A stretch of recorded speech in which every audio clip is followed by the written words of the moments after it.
Bertemu kembali, Saudara. Koalisi Masyarakat Sipil untuk Demokrasi dan Anti Korupsi menyerahkan surat terbuka kepada Majelis Hakim Mahkamah Konstitusi agar memanggil Presiden Joko Widodo ke sidang sengketa pemilihan presiden.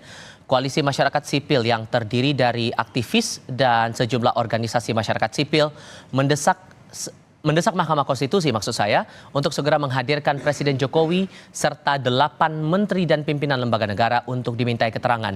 Koalisi tersebut menilai Jokowi perlu dihadirkan untuk mengetahui perannya dalam memengaruhi proses penyelenggaraan pemilu, baik terkait penyaluran bansos, pengerahan aparatur sipil negara, penunjukan penjabat-penjabat pelaksana kepala daerah hingga ketidaknetralan aparat. Kami menyampaikan surat terbuka yang isinya meminta agar Majelis Hakim Mahkamah Konstitusi menghadirkan dan meminta keterangan dari Presiden Republik Indonesia Pak Joko Widodo dan juga 8 menteri dan pejabat kementerian atau lembaga yang kami pandang sangat penting keterangannya untuk didengarkan di dalam persidangan PHPU pada hari-hari ini. Kami pandang menjadi sentral di dalam proses persidangan, terutama pembuktian di MK, yaitu berkaitan dengan peran dari Presiden Republik Indonesia di dalam mempengaruhi proses penyelenggaraan pemilu. Ketua Tim Hukum Nasional Ganjar Mahfud, Todung Mulya Lubis berharap Presiden Joko Widodo dihadirkan dalam sidang sengketa Pilpres 2024 selain 4 menteri yang dipanggil. Menurutnya, Jokowi adalah kepala pemerintahan yang bertanggung jawab dalam pengelolaan negara termasuk dana bantuan sosial. Nama Presiden Joko Widodo berkali-kali muncul dalam sidang sengketa pemilihan presiden di Mahkamah Konstitusi. Dengan menghadirkan Presiden akan menjawab semua pertanyaan dan kecurigaan di ranah publik. Meski demikian, Todung mengembalikan seluruh keputusan pemanggilan pihak sebagai pemberi keterangan kepada Majelis Hakim MK. Jokowi untuk 3 periode. Ya, Presiden Jokowi itu kan kepala pemerintahan. Nah, kalau Presiden memang ya bisa didatangkan oleh Ketua Majelis Hakim MK, itu akan sangat ideal. Karena memang tanggung jawab pengelolaan negara ini, tanggung jawab pengelolaan dana bansos itu pada akhirnya berujung pada Presiden. Dan memang ada Menteri Keuangan, ada Menteri Sosial, ada Menko Perekonomian, tapi tanggung jawab utama itu tetap pada Presiden. Oleh sebab itu menurut saya ya, kalau Presiden bisa dihadirkan itu sudah sangat bagus, sangat ideal dan akan menjawab semua pertanyaan-pertanyaan yang ada pada benak publik. Di lain pihak, Wakil Presiden terpilih Gibran Rakabuming Raka merespons permintaan Tim Hukum Nasional Ganjar Mahfud yang berharap Presiden Joko Widodo dihadirkan dalam sidang sengketa Pilpres. Gibran bilang monggo atau artinya silahkan. Menurutnya proses dan mekanisme yang ada di MK harus dilalui. Tanya terkait dari usulan TPN untuk memanggil Pak Jokowi ke MK, tanggapan Mas Gibran gimana, Mas? Proses mekanisme yang ada di MK dilalui aja ya. Monggo besok kan juga menteri-menteri hadir. Ya. Selain 4 menteri Jokowi yang dipanggil Hakim MK, Ketua Tim Hukum Nasional Ganjar Mahfud Todung Mulya Lubis pun berharap Presiden Joko Widodo ikut dihadirkan dalam sidang sengketa Pilpres 2024. Pertanyaan besarnya, mungkinkah Hakim MK memanggil Presiden Joko Widodo? Dan bagaimana untuk esok hari keterangan 4 menteri dapat membuat terang polemik bantuan sosial saat pemilihan Presiden? Kami akan diskusikan bersama dengan para narasumber. Bergabung saat ini Wakil Ketua Umum DPP Partai Gerindra sekaligus juru bicara TKN Prabowo Gibran Habibur Rahman, dan juga sudah bergabung saat ini dosen hukum tata negara sekaligus peneliti Posdem Universitas Andalas Ferry Amsari. Selamat sore semuanya, apa kabar? Selamat sore. Terima kasih seluruhnya sudah hadir dalam diskusi kali ini. Bang Ferry, secara sistem yang ada apakah memungkinkan Hakim Konstitusi memanggil Presiden Joko Widodo untuk dimintai keterangannya soal sengketa hasil Pilpres? Siapapun yang dianggap oleh Hakim Konstitusi layak diperdengarkan keterangannya tentu bisa dipanggil sebagai saksi ataupun ahli, bergantung kemudian peran masing-masing. Nah, kalau kita lihat ya di dalam pasal 17 Undang-Undang Dasar disebut bahwa menteri-menteri ini adalah pembantu presiden. Dan di ketentuan pasal 3 Undang-Undang Kementerian Negara ditentukan bahwa para menteri itu bertanggung jawab kepada presiden. Artinya dalam melaksanakan tugas para menteri tentu saja semua dikendalikan dan diatur oleh presiden dan setiap tindakannya dipertanggungjawabkan kepada presiden. Oleh karena itu sebenarnya intelektual dadernya kalau memang ada tuduhan yang berkaitan dengan bantuan sosial itu semestinya memang presiden. Nah, diurai saja sebenarnya apa yang dikemukakan oleh pemohon 01 dan 02 atau Capres 01 dan 03 itu, apakah tuduhan itu benar? Satu. Kedua, presiden ini kan juga adalah warga negara Indonesia yang berhak untuk membela dirinya.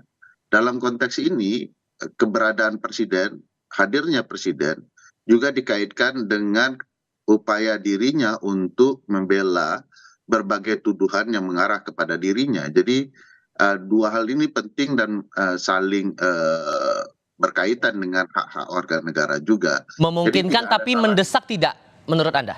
Kalau merujuk dari permohonan dari dua pihak, dari 01 dan juga 03.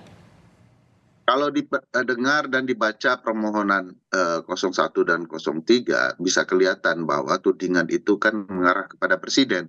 Presiden yang menentukan penjabat, presiden yang mengatur bagaimana bansos dikerahkan, presiden juga dituduh menghadirkan berbagai kepala desa melalui para pembantunya. Jadi tudingan itu mengarah kepada presiden bukan sekedar kepada para menteri. Oke. Oleh karena itu sangat urgent keberadaannya. Oke, di sisi lain juga Bang Habib, barusan ada koalisi masyarakat sipil yang juga meminta Hakim MK untuk mendatangkan atau meminta Presiden Jokowi hadir memberikan keterangan di Mahkamah Konstitusi. Menurut Anda, suara koalisi masyarakat sipil ini sah-sah saja sebagai pendapat atau ada hal lain yang Anda cermati dari sini?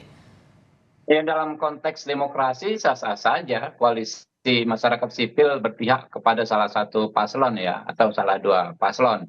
Ya, tapi memang elegannya membuka diri saja bahwa memang mereka memiliki afiliasi politik ke paslon tersebut. Nama presiden muncul itu, tadi disebut nama presiden banyak disebut, bukan karena fakta, bukan karena keterangan saksi, bukan karena alat bukti, tapi karena difitnah, karena dituduh, karena digiring dalam permohonan maupun dalam pernyataan-pernyataan paslon 1 dan paslon 3 ya. Jadi bukan karena adanya fakta misalnya saksi mendengar ya, kemudian ada alat bukti surat presiden, nggak ada sama sekali alat bukti. Nah, ini kan serangan politik ya, biasalah ya, aktivis pun berpolitik ya, silakan saja ya, kan ini serangan politik yang diorkestrasi ya, yang dilakukan karena memang mereka tidak memiliki senjata untuk melakukan yang namanya serangan secara hukum. Kita lihat ya, anatomi struktur permohonan paslon 1 dan paslon 2 semuanya kan out of the box. Kenapa out of the box? Karena mereka nggak bisa kumpulkan bukti, tunjukkan bukti, klaim-klaim kecurangan ya yang menjadi alasan kekalahan mereka. Ini kan orang-orang kalah, orang-orang yang sudah dihukum oleh rakyat pada tanggal 14 Februari yang lalu ya, dengan tidak dipilih oleh rakyat, cari-cari dalih, cari-cari alasan. Kalau Anda cermati ya, sejak awal kan mereka callingnya panggil menteri dan lain sebagainya. Sehingga secara singkatnya menurut Anda dorongan untuk memanggil presiden ini tidak terlalu urgent? Bukan pertanyaan tidak terlalu urgent, makanya saya mau sampaikan ya. Awal lalu tiba-tiba muncul presiden ini. Ya, ini kan serangan politik. Dalam konteks hukum ya, kami tidak khawatir ya, tapi apakah urgent atau tidak? Tapi dalam konteks politik ya harus terus terang dikatakan ini serangan politik, karena di bidang hukum mereka punyanya peluru hampa gitu loh, nggak punya bukti-bukti, nggak punya petunjuk sedikit pun soal kecurangan yang mereka klaim ya kan, yang selama ini mereka keluhkan tidak ada.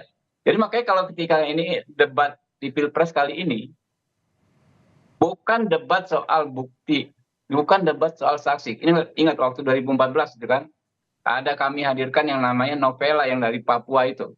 Itu kan seru, ya kan. Lalu 2019 kami hadirkan ahli yang yang mendalilkan soal DPT ganda, DPT bermasalah, nilainya jutaan ya, bahkan ada belasan juta. Kalau yang sekarang ini kan lebih dalil ke dalil saja, ya kan? Dari omon-omon ke omon-omon saja, gitu loh. Tapi ya nggak ada masalah. Kalau majelis hakim ingin menghadirkan ya silahkan. Saya sepakat dengan Pak Ferry. Presiden banyak difitnah, banyak dituduh, ya. Maka presiden punya kepentingan juga membersihkan namanya. Kan ini kan panggung yang dilihat oleh rakyat. Oke. Saat ini kan ratusan juta orang memantau persidangan MK. Oke. Tiap hari digebukin, tiap hari difitnah. Ya wajar juga Pak Presiden ya diberikan kesempatan. Kalau memang ada niatan seperti itu, menurut saya ya bagus-bagus saja gitu loh. Tapi dalam konteks hukum tidak ada sedikit pun yang mengkhawatirkan kami. Ya. Kalau Anda tanya ke saya selaku paslon 2 ya tidak ada sedikit pun kekhawatiran. Semakin Presiden hadir, semakin terang benderang masalah ini. Bahwa penggunaan bansos untuk kepentingan paslon 2 itu bohong. Baik. Bahwa penggunaan aparatur negara untuk kepentingan paslon 2 itu bohong. Bung Ferry, kalau Anda melihatnya ada dorongan seperti ini, dorongan memanggil presiden ini memang ada bukti yang mengarah ke dugaan-dugaan yang dilayangkan oleh pasangan 01 dan 03 atau justru sebatas asumsi atau gimana Anda menganalisisnya? Jika keinginan menghadirkan presiden itu dituding sebagai fitnah, maka tentu saja presiden adalah bagian dari fitnah itu sendiri, karena presidenlah yang mengatakan dirinya mau cawe-cawe, presiden juga yang mengatakan dirinya ingin menggunakan data intelijen untuk mengetahui dapurnya partai politik, presiden pula yang kemudian kemana-mana berjalan dengan pasangan capres tertentu, presiden juga yang terlibat memberikan bansos, jadi presiden sedang memfitnah dirinya untuk bertanggung jawab, hadir di dalam sidang menjelaskan apa yang dia lakukan, bagian dari politik gentong babi yang dikenal dalam dunia kepemiluan sebagai bentuk kecurangan, bagian dari yang perlu diketahui bahwa secara konstitusional presiden adalah pimpinan, kepala negara dan kepala pemerintahan, penyusun kabinet, di mana para menteri bertanggung jawab. Saya mau kasih contoh ya, di dalam Undang-Undang Kementerian Negara itu, pasal 14-nya, ditentukan bahwa menteri koordinator itu dibentuk sebagai untuk menjalankan fungsi koordinasi. Jadi tugasnya hanya koordinasi. Dia tidak menjalankan tugas teknis. Baik. Nah, kenapa tiba-tiba menjelang pemilu dia menjalankan tugas teknis, membagi-bagikan bansos? Padahal kalau bicara Undang-Undang 11 2009, junto Undang-Undang 14 2019, ditentukan bahwa tugas yang mengatur, membagikan dan segala macamnya soal bansos adalah tugas Menteri Sosial. Sementara Menteri Sosial tidak dilibatkan. Kita mau tanya kepada Presiden, konsep ini aturannya dari mana?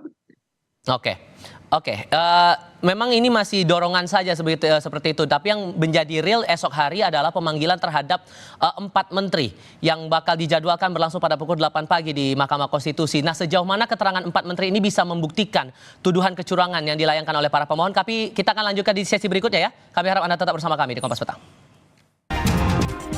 Selain masalah dorongan presiden diminta untuk memberikan keterangan juga di Mahkamah Konstitusi, hal lainnya juga yang menarik dicermati adalah esok hari pemanggilan terhadap 4 menteri di Kabinet Indonesia Maju untuk dimintai keterangannya di Mahkamah sehubungan langsung dengan sengketa yang dilayangkan oleh tim hukum nasional Anies Mohaimin dan juga dari tim hukum Ganjar Pranowo Mahfud MD. Merespons dari hal ini juga Bang Ferry, sejauh mana kemudian bisa mencermati pernyataan dari 4 menteri ini dan bisa membuktikan ada dugaan kecurangan itu tadi, Bang Ferry? Ya, kalau kemudian para pihak mencoba termasuk sebenarnya kan begini, pemanggilan para menteri itu dibatasi hanya hakim konstitusi yang bisa melakukan elaborasi berupa pertanyaan-pertanyaan. Jadi fungsi para pihak hanya menyaksikan, ini problematikanya. Sehingga itu akan menjadi indikator penting apakah mahkamah betul-betul mampu memberikan pertanyaan-pertanyaan yang akan membongkar berbagai peristiwa yang dicurigai oleh para pemohon.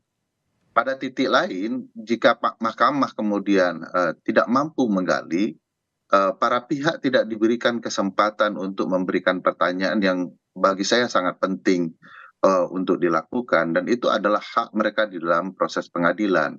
Jadi agak janggal juga sifat mahkamah membatasi bertanya, padahal ini saksi-saksi yang memiliki hak yang sama di hadapan hukum, meskipun jabatannya menteri dengan saksi-saksi yang lain. Oleh karena itu, besok akan sangat bergantung kepada MK. Satu, apakah pertanyaan itu akan bisa memperlihatkan telah terjadi kecurangan, atau akan mengarah bagaimana perbuatan curang dilakukan selama pemilu, dan kemudian bagaimana kebijakan dan peran berbagai penyelenggara negara, terutama juga presiden, dalam menentukan politik gentong babi, terutama dana bansos digelontorkan. Oleh Sebagai karena pengetahuan itu, umum juga Bang Ferry, sebetulnya untuk pemanggilan menteri ini kan dari pihak mahkamah kan, tidak mewakili dari pihak pemohon maupun juga termohon begitu. Apakah sepenuhnya pertanyaan itu akan datang dari mahkamah atau bisa dari pihak lain juga yang ikut terlibat dalam sidang itu? pemanggilan awal dilakukan oleh para pemohon, tetapi mahkamah mengambil alih. Mereka lah yang akan melakukan pemanggilan. Tentu saja itu jauh lebih kuat ya, mahkamah memanggil. Cuman mahkamah menentukan bahwa hanya mereka yang boleh bertanya. Nah, ini problematika tersendiri ya. Mahkamah tidak memperkenankan pihak-pihak untuk bertanya. Hmm. Kan sebenarnya pihak Bang Habib juga punya hak ya untuk memberikan pertanyaan, mengkonter hal-hal yang sebelumnya patut diduga itu adalah perbuatan curang. Oke. Jadi semua pihak sebenarnya harusnya diberikan kesempatan bertanya. Oke, di sisi lain juga sudah ada respon dari menteri-menteri yang akan dipanggil esok ini, termasuk salah satunya adalah Menteri Sosial Tri Risma hari ini. Ia menyatakan siap hadir memenuhi panggilan MK untuk diminta keterangannya dalam sidang esok hari. Kita coba dengarkan terlebih dahulu ya Bang. Itu aja. Aku ngomong apa ya, aku nggak tahu besok ngomong apa. Ditanya apa belum tahu. Jadi besok pasti datang ya? Ya datang lah, diundang lah. Insya Allah. Ya nggak tahu, wong aku belum tahu pertanyaannya. Iya kan, tergantung pertanyaannya toh. Di partai sendiri ada arahan itu Bu? Nggak ada, nggak ada. Kalau dari Pak Jokowi? Nggak ada. Di satu sisi dari pemohon menyatakan bahwa ada imbas bansos yang mempengaruhi suara dari pemilihan presiden. Tapi di sisi lainnya juga dari pihak terkait menyatakan bahwa ya ini tidak ada kaitan sama sekali terutama dengan bansos. Melihat dinamika ini terutama dipanggilnya Menteri Sosial dalam sidang esok hari, gimana dinamikanya menurut Anda Bang Ferry? Ya biasalah ya antar para pihak tentu membangun argumentasi masing-masing.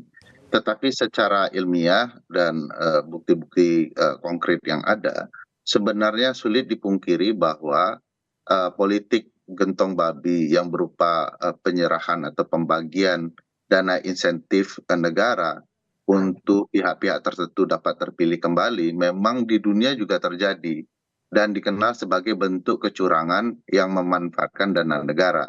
Jadi sebenarnya konsep bansos, BLT, PKH dan lain-lain sebagai politik gentong babi memang dikenal jamak oleh teman-teman kepemiluan sebagai bentuk kecurangan. Nah besok saya yakin ya mahkamah juga mengenal konsep ini sebagai bentuk kecurangan dan kalau diingat kasus beberapa di pilkada ya, Seibu Raijua dan Kota Waringin yang dulu pernah terjadi, konsep-konsep gentong babi dalam bentuk-bentuk yang kurang lebih sama juga terjadi. Oleh karena itu tinggal besok mahkamah melakukan pertanyaan-pertanyaan yang bisa mengungkap fakta-fakta. Misalnya kenapa yang digunakan data untuk pembagian bansos bukanlah data dari Kementerian Sosial tetapi malah kepada kementerian koordinator tertentu yang bukan tugas mereka secara undang-undang dan ketentuan yang ada. Nah ini kan pertanyaan penting yang bisa memperlihatkan bagaimana dana insentif berupa bansos itu ditimpangkan untuk kepentingan pemilu. Oke, saya coba ke Bang Habib kembali kalau begitu. Bang Habib masih mendengar suara saya Bang? Oke, Bang Habib, besok ini kan 4 menteri dipanggil oleh Mahkamah Konstitusi.